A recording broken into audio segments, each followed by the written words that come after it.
You come at the king, you best not miss. You come at the king, you best not miss. Is Marvel Rivals trying to come at the king Overwatch 2? Or is Overwatch 2 cooked like scrambled eggs on Sunday morning? It seems like they're cooked right now if you look at all the content creators and stuff that creating stuff around Marvel Rivals, and I'm not seeing as much Overwatch 2 content. That could be because Overwatch 2 hasn't dropped a new hero yet recently, or because Marvel Rivals is just that good. So let's look at the numbers. Marvel Rivals had an all-time peak of 644,000, and that was very recently. That was 3 days ago. And that number has gone up since their release. You know, normally when a game drops around the weekend of its release or so, you'll see the all-time peak, and then it's supposed to go down because that's the way gravity works. And that's also the way that charts work. The chart is supposed to go up, then it's supposed to kind of decline, and then when maybe a new season or something drops, it shoots back up for these types of games, for these live service games, but it doesn't normally surpass its old peak. Well, Marvel Rivals did just that. When they dropped their Season 1 patch, they surpassed their old peak, and now they're at 644,000. The last time I checked on Steam, it was like almost 250,000 concurrent players. Now, why do you care about the peak?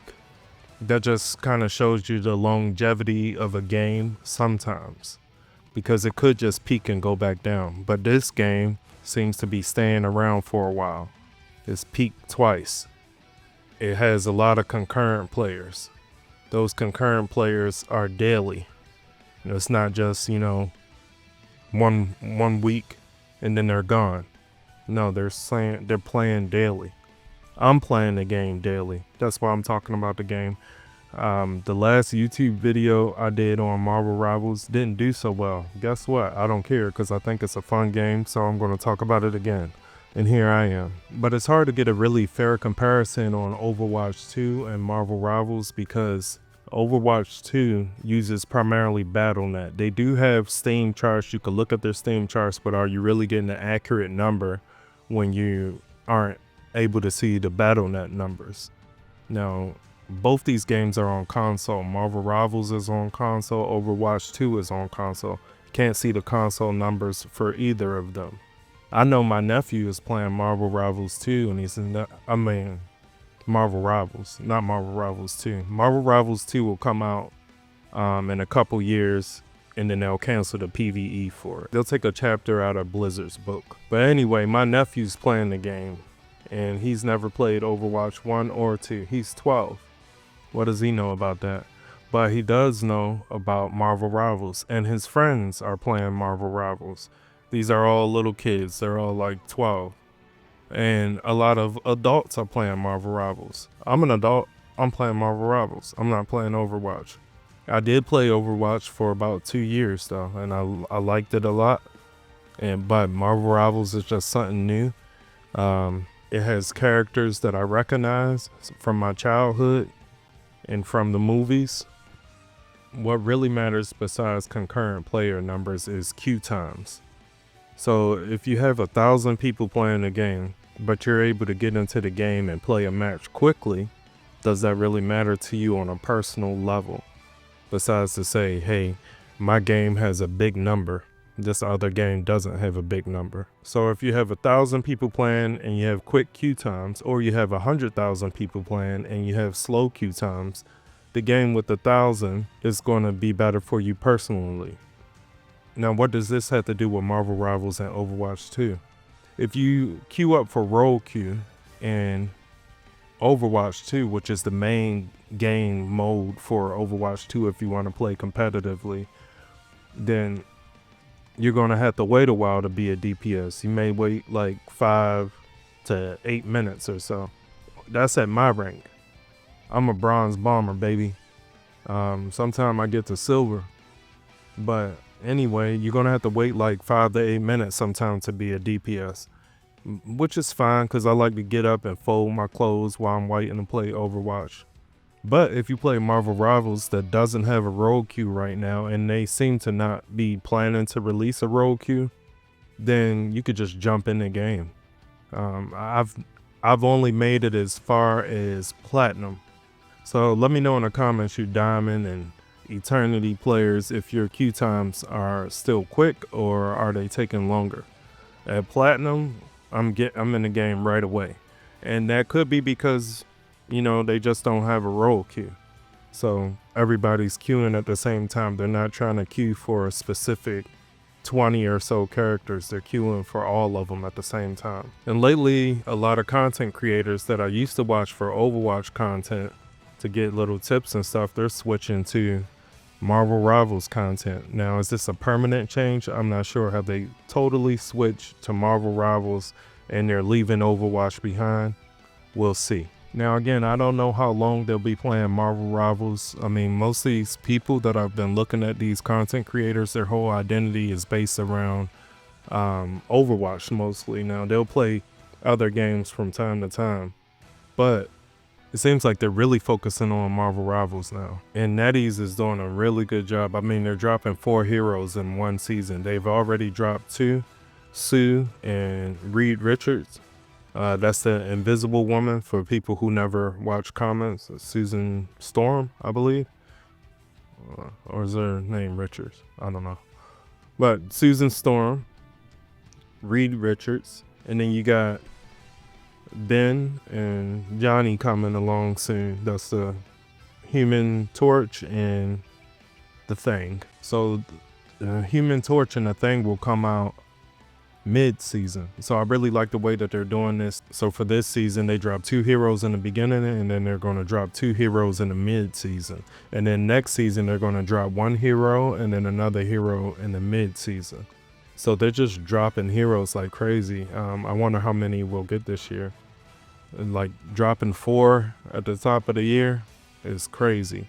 Overwatch could never. Now, does Overwatch want to do that? I'm not sure. I had fun with Overwatch even when they weren't dropping new heroes back to back, but just dropping these new heroes does make me want to play the game more. It makes me want to try them out. Like I've tried out Susan and Mr. Fantastic. I'm not good at them. I went back to playing what I play, so I'm not playing them in competitive right now, but I do get into quick play and play a few games with them and check them out. What keeps me interested in this game is the diversity of the characters and the fact that they, go back to my childhood. I mean, before this drop, I was playing Call of Duty.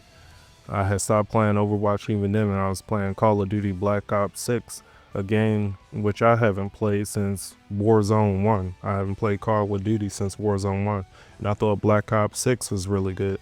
But as soon as I picked up Marvel Rivals when that dropped, I haven't touched Black Ops 6 again. Now, I'm not a major Call of Duty player or anything. I do like it, but Marvel Rivals just captivated me. It's holding on to me. It's hard for me to put it down. I'm addicted to it. It's a drug. Somebody get some help. I need an intervention. These Overwatch people, they were able to get into Marvel Rivals so easily. People who came to them to see Overwatch content, their audience is probably playing Marvel Rivals as well now. So they're coming to them and getting Marvel Rivals tips. I guess their skill is translated so easily. Even though it's third person, you still got your positioning, you got your tanks, you got your DPS, and you got your healers.